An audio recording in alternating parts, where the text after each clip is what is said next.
So welcome to our electrostatic series. आज का question हमारा इजी सा है, चलिए स्टार्ट करते हैं। हमारे पास चार चार्जेस गिवन है अलोंग एक्स एक्सिस। मान लो ये लेट कर लो, एक एक्स एक्सिस है, ठीक है, एक्स एक्सिस है। इस पर हमारे चार चार्जेस पड़े हुए हैं, ठीक है। आपको नेट फोर्स बतानी है Q2 पर, ठीक है। अगर यार कुछ चार्जेस पड़े हैं, उनके बीच में एक अट्रैक्टिव या फिर रिपल्सिव फोर्स हो सकती है। बिकॉज आपके चार्ज जो होते हैं वो दो तरीके के होते हैं, नेगेटिव पॉजिटिव। जो कि नेगेटिव पॉजिटिव आपस में अट्रैक्ट होते हैं, पॉजिटिव पॉजिटिव या नेगेटिव नेगेटिव रिपेल होते हैं। तो ये जो चारों चार्जेस हैं वो सेम नेचर के हैं और इक्वल हैं आपका किसके, 2μc के। म्यू की वैल्यू होती है 10⁻⁻6, ठीक है। चलिए अब आपको बताना है नेट फोर्स Q2 पर जो लग रही है इन इन तीनों चार्जेस की वजह से, Q1 Q3 Q4 की वजह से जो इस पर नेट फोर्स लग रही है वो आपको बतानी है। कैसे बताओगे? थोड़ा कॉम्प्लिकेटेड सा लग रहा है। अरे नहीं यार, बहुत आसान क्वेश्चन है। देखो, Q2 पर Q3 रिपल्सिव फोर्स लगा रहा है और Q1 भी रिपल्सिव फोर्स लगा रहा है। अभी इसको रोक दो। Q1 और Q3 दोनों इस पर रिपल्सिव फोर्स लगा रहे हैं। अरे क्या दोनों की फोर्स सेम होगी? फोर्स का फॉर्मूला होता है कि Q1 Q2 अपॉन R का स्क्वायर। और जो चारों चार्जेस है वो आइडेंटिकल है, मतलब ये वैल्यू दोनों चार्जेस की सेम आएगी। अगर मैं ये फॉर्मूला इन दोनों चार्ज के लिए लगा दूं तो ये वैल्यू क्या आएगी, ये मतलब 2μc की स्क्वायर आ जाएगी, ठीक है। और डिस्टेंस का स्क्वायर, चलो निकाल के दिखाता हूं यार, फालतू बहस क्या करनी। देखो के क्यू कितना है आपका, 2 का स्क्वायर 4 और म्यू का भी स्क्वायर कर दो। चलो कूलम तो अपना यूनिट है, ठीक है। चलो आर क्या है अपना 2, 2 का स्क्वायर 4, ठीक है। एक तरीके से ये आ गया, 4 से 4 अपना कटा, 4μ स्क्वायर।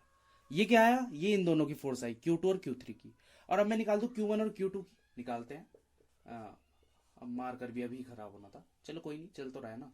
के Q1 क्या है, Q1 Q2 कुछ भी हो, सारे चार्जेस की चार्ज कितना है हर एक चार्ज पे, 2μc, ठीक है। तो इसका स्क्वायर होता है, क्योंकि दोनों चार्जेस हमें लिखने हैं, तो 4μ का स्क्वायर, c क्या है अपना, ये तो अपनी यूनिटी है, अपॉन इसका स्क्वायर रेडियस का इन दोनों के बीच का डिस्टेंस का स्क्वायर, तो कितना था 4, ये कटिंग हो जाए Kμ स्क्वायर ही आ गया, ठीक है। यहाँ पर 4 नहीं है, K है, ठीक है, यहाँ पर K है, तो दोनों इक्वल आ गए।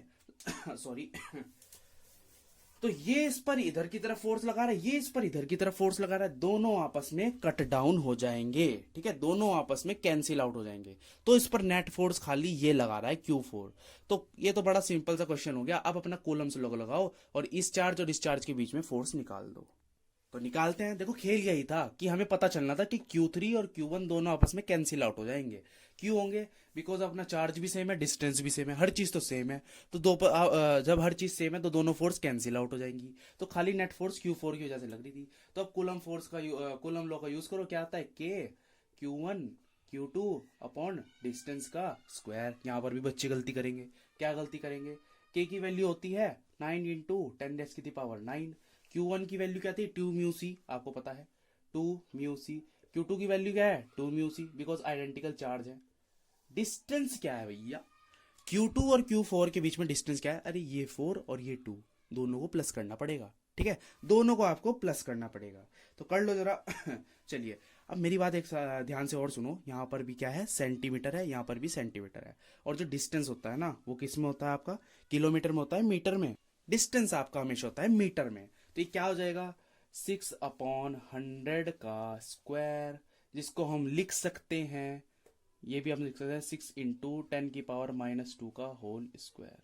ये अपना डिस्टेंस हो जाएगा, ठीक है। तो अब तो सिंपल कैलकुलेशन बची। म्यू का मैंने आपको वैल्यू बता दी, म्यू की वैल्यू होती है 10⁻⁻6, ठीक है। अब इसको आप सॉल्व कर लेना, बड़ा इजी सा क्वेश्चन था। फोर्स आपकी जाएगी, नेट फोर्स कितनी, 10 न्यूटन। ये 10 न्यूटन का फोर्स लगा रहा था Q4 Q2 पर। That is your required answer. आप हमारे चैनल को सब्सक्राइब लाइक कर सकते हो अगर आपको वीडियो अच्छी लगी हो।